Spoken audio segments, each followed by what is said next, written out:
हमारे साथ यूपी सरकार में कैबिनेट मंत्री जयवीर सिंह जी मौजूद हैं। जयवीर जी, मुरादाबाद से एक दर्दनाक घटना सामने आई है जिसमें कि एक माइनर लड़की का 4 मुस्लिम युवकों ने गैंगरेप किया है और अभी फिलहाल एक की अरेस्टिंग हो गई है, 3 भागे हुए हैं और परिवार के मुताबिक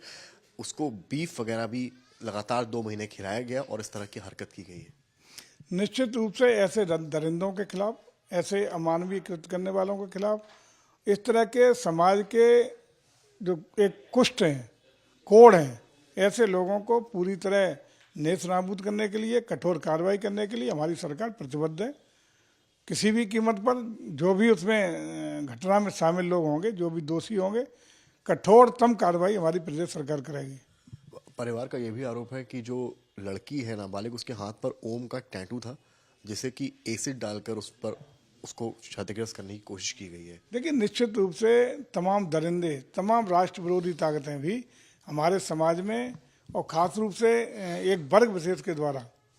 तरह, चाहे धर्म परिवर्तन की बात हो, अश्लील हरकतें करने की बात हो, अन्य अन्य समाज विरोधी कार्य करने की बात हो, निश्चित रूप से करता रहता है। लेकिन सरकार में आप ये भी देख रहे होंगे कि ऐसे घटनाओं में निश्चित रूप से कमी आई है। कमी ही नहीं आई, बल्कि आज वो लोग खौफ में रहते हैं जो इस तरह की घटनाओं को अंजाम देने का काम करते हैं, और खौफ में इसलिए रहते हैं कि आदरणीय मोदी के नेतृत्व में 17 में सरकार बनने के बाद जिस शक्ति के साथ, इस कठोरता के साथ ऐसे लोगों को कुचलने का, कानून के कटघरे में खड़ा करने का, कोर्ट से सजा दिलाने का निरंतर काम हो रहा है, उससे ऐसे सिरफिरों को हम लोग बख्शेंगे नहीं और ऐसे सिरफिरों का कार्रवाई होगी। और जो भी लोग जिन कृत्य के लिए दोषी होंगे उसी तरह की सजा, मुनासिब सजा दिलाने का काम करेंगे। अलीगढ़ मुस्लिम यूनिवर्सिटी में वीसी से होली मिलन की परमिशन मांगी गई, लेकिन वहाँ परमिशन नहीं मिली। अब बच्चे जो हैं वहाँ पर आक्रोशित हैं। देखिए, ऐसा तुष्टीकरण के आदेश, एकपक्षीय आदेश भारत में कोई भी विश्वविद्यालय, कोई भी रहने वाला व्यक्ति, कोई भी संस्थान, कोई भी इंस्टीट्यूट यदि भारतीय त्योहारों को मनाने की अनुमति नहीं देगा और एक वर्ग विशेष के त्योहारों पर, उनके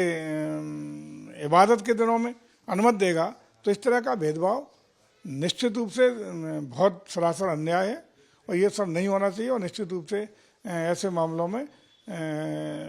मुझे लगता है कि एक बार पुनर्विचार वहाँ का यूनिवर्सिटी प्रशासन करेगा और उनको इस तरह की अनुमति देने का काम करना चाहिए। पत्र वायरल हो रहा है, कहा जा रहा है कि रमज़ान के मौके पर हिंदू दुकानदारों से सामान ना लें, जिस प्रकार कुंभ में इस तरह की खबरें आई थी। कि देखिए, कुंभ में आप भी जानते हैं, हम भी जानते हैं, सरकार ने ऐसा कभी कोई निर्णय नहीं लिया कि किस वर्ग को ये अनुमति नहीं है, किस वर्ग को जाने की अनुमति नहीं है, किस वर्ग को दुकान लगाने की, ऐसा कभी कोई निर्णय सरकार का नहीं है। आप भी जानते हैं, हम सभी धर्मों का सम्मान करते हैं, सभी धर्मों को आदर देते हैं और सभी धर्मों को पूरी तरह संवैधानिक दायरे में रहते हुए स्वतंत्र रूप से अपने धार्मिक आयोजन करने का, धार्मिक स्वतंत्रता का पूरा सम्मान देने का काम हम करते हैं। सवाल आपसे, औरंगजेब को लेकर बड़ी चर्चा है, मुख्यमंत्री ने भी सदन में काफ़ी कुछ कहा। समाजवादी पार्टी के नेता कह रहे हैं कि औरंगजेब एक कुशल शासक था और ज़बरदस्ती एक राजनीति। देखिए, पूरा देश जानता है और इतिहास इस बात का गवाह है कि औरंगजेब से ज़्यादा क्रूर, उससे ज़्यादा मंदिर तोड़ने वाला, उससे ज़्यादा सांप्रदायिक आधार पर हिंदुओं का तबाह करने वाला दूसरा कोई शासक नहीं हुआ। न सिर्फ हिंदुओं का, जिसने अपने बाप को, अपने पिता को कैद में डाल के रखा हो, जिसने भाई की हत्या करके गद्दी नसीब की हो, ऐसे क्रूर शासक, आतंकवादी शासक, हिंदू विरोधी शासक, हिंदुत्व को खत्म करने के लिए जिसने पूरा का पूरा मंदिरों को तोड़ने का एक उपक्रम चलाया हो, ऐसे शासक के नाम पर कोई राजनीतिक बात भी छोड़ दें, गैर राजनीतिक रूप से कोई भी हिंदुस्तान में रहने वाला सच्चा हिंदुस्तानी, सच्चा राष्ट्रभक्त किसी भी कीमत पर ऐसे शासक के